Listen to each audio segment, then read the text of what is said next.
So, I've got a short time this morning with you, but to run a few ideas. My main point is that what most of us feel about Easter, I think, is that there's a lot to do. And a lot of different things to do. All those ceremonies, the old priests talk about happiness is putting away the Holy Week books. There's a lot to do. But really what I want you to take away today from this 20 minutes is just one idea, is that there's only one thing happening at Easter. And the more we can tap into that one thing and invite other people into that one thing with us, the more joyful and relaxed our life is at Easter, and also I think the richer our celebration of Easter is. And the one thing is tied up, I guess, in these words of Jesus from the night before he died. The Easter Triduum, the 3 days, is about one experience of God's gift to us in Jesus Christ, and of our being brought into that gift. So let's just quickly, this is the technical side of things, and then I'll get into the pretty stuff later on, but this is the theory of it. So this is the general norms for the liturgical year, reminding us that the Easter Triduum is one event. The whole liturgical year celebrates one thing, it says. It celebrates the mystery of Christ in its many facets, from his incarnation through the days of his ministry, through his death, resurrection, the sending of the Spirit, and looking forward to his return. One thing being celebrated through the whole year, but that's particularly true in the time of the Easter Triduum, the 3 days, where we celebrate the intensity of his Paschal mystery. Dying, he destroyed our death; rising, he restored our life. So Easter is to the year, it says, what Sunday is to the week. The Easter Triduum is to the year what Sunday is to the week. You've seen all these things before. And so the Easter Triduum, we're talking about that one celebration of the Church's liturgy, beginning with the Mass of the Lord's Supper on Thursday night, reaching its high point on Saturday night during the night of the Vigil, and concluding with Vespers evening prayer on the Sunday. One liturgical event, one moment at time, as Sunday is to the week, these 3 days to the liturgical year. And I'm just putting to you that what sits at the heart of those 3 days is really what we celebrate on that Saturday night during the night of the Vigil, where the Church calls all the baptised, having baptised new members for the Church. The liturgy then invites all members of the baptised to go back to the font, to return again to the place of our spiritual birth, to our birth in Christ, to our death and new life. So the Church calls us back, brothers and sisters, through the Easter mystery, the mystery of Christ's life, death, resurrection, and pouring out of the Spirit. Through the Easter mystery, we've been buried with Christ in baptism, echoing Paul, Romans theology, so that we may walk with him in newness of life. So now that our Lenten fast is over, let us renew the promises of baptism. Bring us back to the place where it began. Bring us back to our true identity. Not the identity that we build day by day and work hard to put up in front of each other. We're good at our jobs and we're sort of coping okay with the kids, and we're meeting the bills this year, or we're not meeting the bills this year. All those identities that we need to live day by day. But our true self, the one hid with Christ in God, our true self is here in this font. And the Church calls us back, the liturgy calls us back to this place.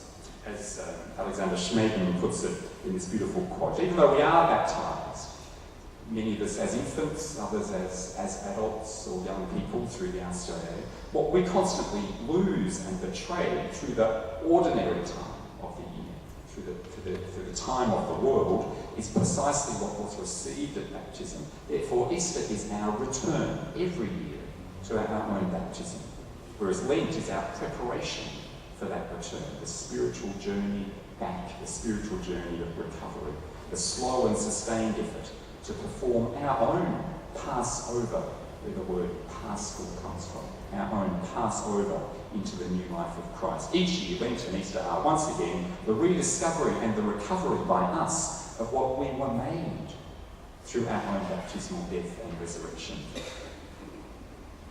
If in our preparations in parishes we can have that sense that what we're doing is calling our community into its true self, into its own identity, the identity formed in the font, in the celebration of Christ's life, death and resurrection, then the nuts and bolts, I think, find their place They fall into perspective when we realise the mission that we're on about, the way that the Church allows us to reach out to all the Catholics in our parish to the extent that we're able, to call us back, to invite us back into this. But of course, Jesus and the first church, the first generation of the church, had just learned that, of course, from the Hebrew celebration of Passover. I'm moving a little more quickly than I'd like to.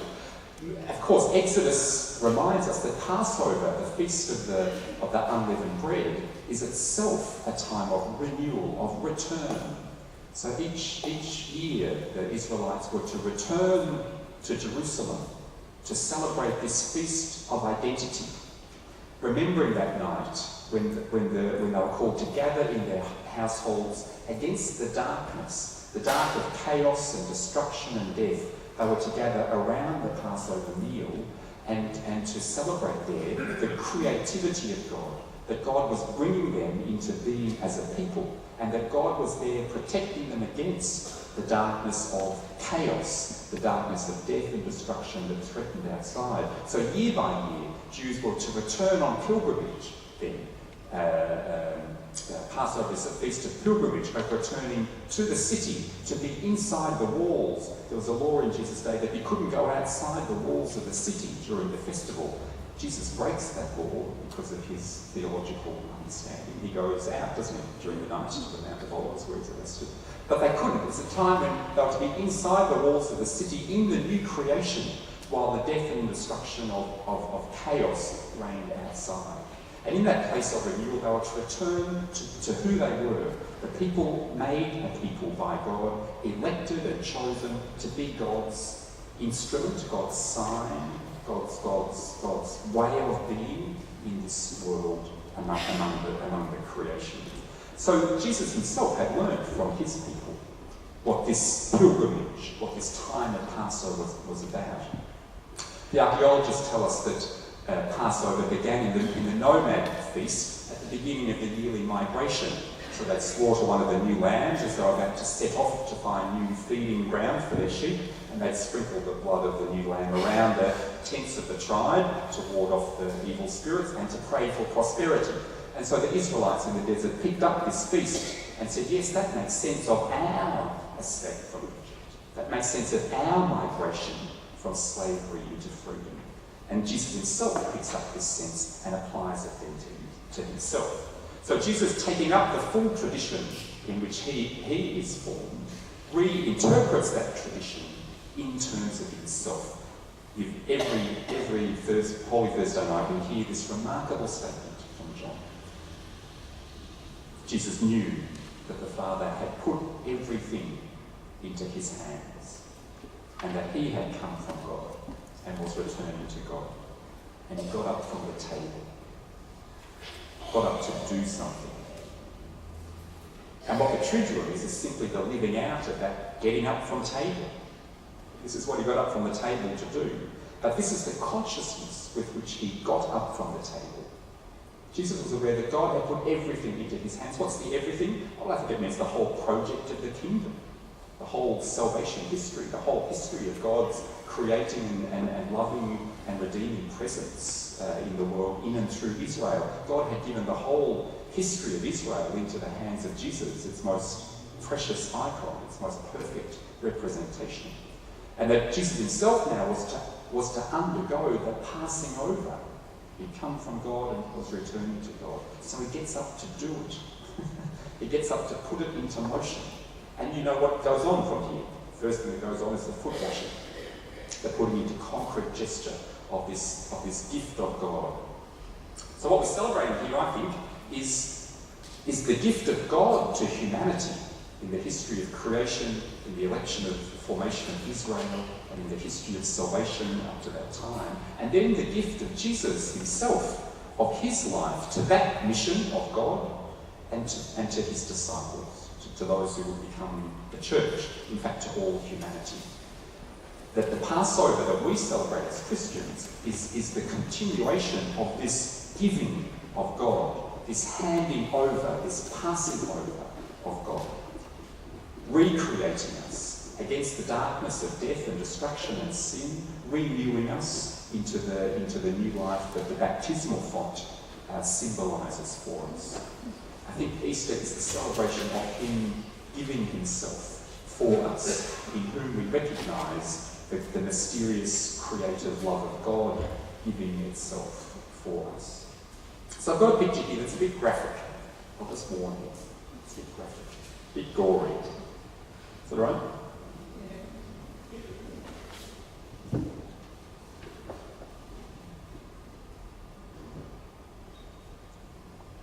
What's going on there? Can you see it?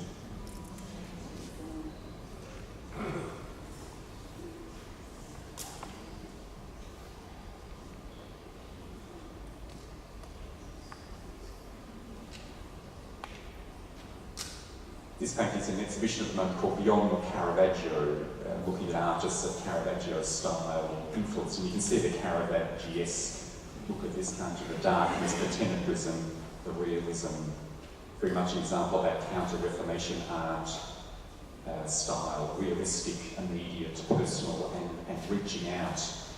None of the medieval aloofness of reality, but here reaching out to you, drawing us into the scene and into the emotion of the scene, just as Trent called on Catholic artists to use art to draw people into piety, into the emotion of the scene. What's going on there? We're more used to another scene, aren't we, where he's with Thomas, the disciple. But here, who's he talking to? Right to you, right in the eye, in your face. I find this a bit amusing. When I first saw it, I was recalling many times, many of you are in pastoral ministry, you visit people in hospital. Don't you love the way when you visit someone in hospital, they love to throw off the sheets and show you their wounds? Not fun. And staples and stitches and strings and hooks and drains and drips. Right. Because they've survived. I've actually done it myself. You've survived a surgery and you think, oh, gosh, look what happened to me. And here I am. Well, here's that sort of strikes me a bit when I look at this. Here's Jesus saying, look what happened to me. Here he is calling us into his death and resurrection. When does this occur? What's the time in history?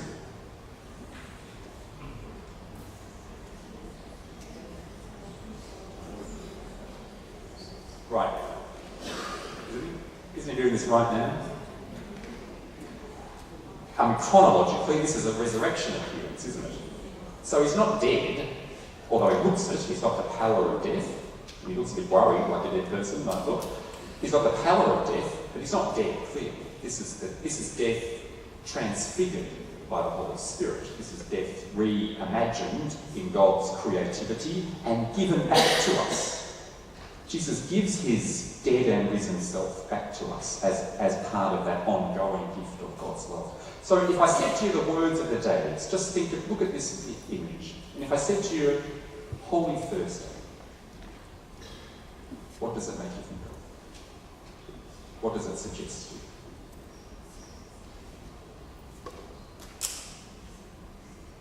Just in your head, or you can just thinking. And then Good Friday, what does it suggest to you? What do you hear from it? What do you hear him saying if you think Good Friday?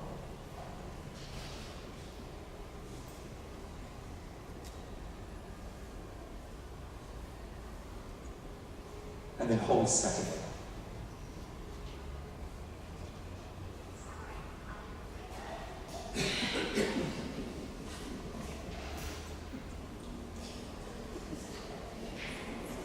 And then the Sunday.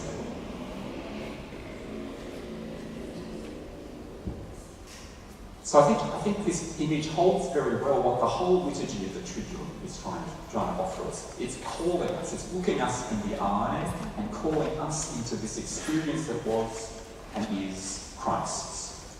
An experience that he enjoyed in his earthly existence, but now offers us an experience that's held forever in the mystery of God's love and given forever to those who come with eyes of faith, to those who see with the eyes of faith what can be seen here. I think it's the one gift that exists in many givings. That doesn't work very nicely, does it? But one gift, but many givings of the gift and think through those days of the many ways in which the gift is given. Jesus got up from table, it says, and got on with it. And that getting on with it takes the form of the foot washing and the command for us to love one another, to do the same. The gift of himself in the supper, in the gifts of the table, in the handing over of himself in the garden, in his going to the cross, both in the external act of a judicial execution of a criminal and in the interior disposition of Jesus himself, where this going to the cross, this undergoing an act of execution, becomes a continuation of his giving himself to the Father and to us. His giving over of the Spirit in the blood and water from the cross. His going to the place of the dead and his recreating of the place of the dead. His bringing of new life into Sheol, into the place of those who died, the Holy Saturday celebration. And then the great giving back of the whole existence of Jesus by God to the disciples in the gift of the resurrection. And then the giving of this new existence through the ministry of the church up until today to others, to those who come to him in faith. But even in the midst of that, as part of God's giving of this community of faith, the church, to the whole world, for the salvation of the world. So Easter's not for us, but Easter's so that we become part of this giving of God for the life of the world. And think of then how that plays out. So I'm really pushing with the last couple of minutes or so. Think of how that plays out on Holy Thursday. I've chosen a text from each of the liturgies just to remind us about this one thing. The great entrance antiphon to the whole, what the book calls the threshold of the Triduum, the celebration of the Mass of the Lord's Supper on the Thursday evening, with the great echo of Galatians as we walk through the doors, we should glory in the cross of our Lord Jesus Christ, in whom is our salvation, life and resurrection, through whom we are saved and set free. It's the whole Paschal mystery, it's the whole Easter event that's placed on our lips as we walk through the doors into those 3 days. What about Friday? One of the most ancient and beautiful and simple ceremonies perhaps of the Church's year. It's summed up in the alternative opening prayer, which is tough enough in any English. In the current English we have, it's almost unimaginably difficult to understand what this prayer is talking about. But it's a quotation from 2 Corinthians, isn't it? It's the image of. So by our celebration here, grant that we, just as, being conformed to him, we have borne by the law of nature the image of the earthly one. So by the Holy Spirit and grace may we come to bear the image of the heavenly one. It's 2 Corinthians, isn't it? It's a beautiful prayer hidden away in all those words. That we may, just as we have shared his earthly existence, we may come to share his glorified existence through the working of the Holy Spirit. That's what we're there for on Good Friday. That's what we're there for the whole Easter Triduum. So there's no sense in the prayers of the liturgy of bracketing these ceremonies away from each other. You know, we're just doing his death here on Friday, is it? We're celebrating the whole of his existence here on Friday. So that all the ceremonies celebrate the whole Paschal mystery, but from different vantage points. What about the day of Holy Saturday? The day, it's hard because the Church doesn't give us big liturgies to work with, and sacraments are discouraged or forbidden, but rather there's just the gentle household prayer of the Church. Morning prayer, the office of readings, and evening prayer. And included in the office of readings, that ancient homily that tries to express what's going on that day almost without liturgy, the day that the Church stays silent, as it were, and waits. You know this reading, today there's a great silence over the earth, a great silence, and stillness a great silence, because the King sleeps. Earth was in terror and was still, because God slept in the flesh and raised up those who were sleeping from the edges. God has died in the flesh, and the underworld has trembled.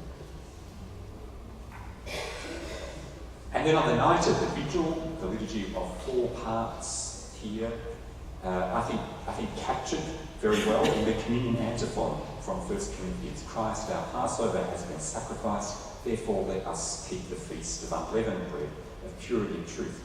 Launching right back into that Passover spirituality, that here's the event that we return to be renewed in our own identity, to be rediscovered in who we are. And then on Easter Day, a Mass where the renewal of baptismal promises becomes a focal point, because it is, and for many Catholics, it's their Easter, isn't it?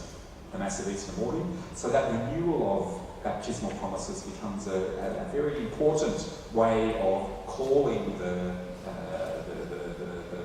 members of the body back to the font, back to our renewal, back to our place of identity. Grant that we who keep the Lord's solemnity of the Lord's resurrection may, through the renewal brought by your Spirit, rise up in the light of life. This is about us. Easter is the celebration of us being raised up in the Spirit of the risen Jesus. So just as I conclude, just to pose that question to you, in your work, in liturgy groups, in catechetical work, in RCIA, how can we promote an awareness of the unity of the various liturgies of the Gospel of Triduum? There's a lot to do, there are a lot of different celebrations. How do we get across this idea that there is one reality being presented, celebrated and lived into here, that we're being called into the paschal existence of Christ himself through the various activities of the liturgy? How do we make that clear in the way we publicise and promote Easter, and the people we promote it to? How do we reach out to bring to people's attention, those that we don't see regularly? How do we bring to their attention? How do we make the most of all our communities, our welfare agencies, our volunteers, beyond the regular Mass crowd? And how do we give an image of this one event, this one ceremony? What about location? I know my own diocese with multiple parishes with many churches and many locations. Where do you locate the ceremonies now? The book says that they should be held in the same place, and only a place where there can be enough ministries and music and they can be celebrated with dignity. So what does that mean for your location?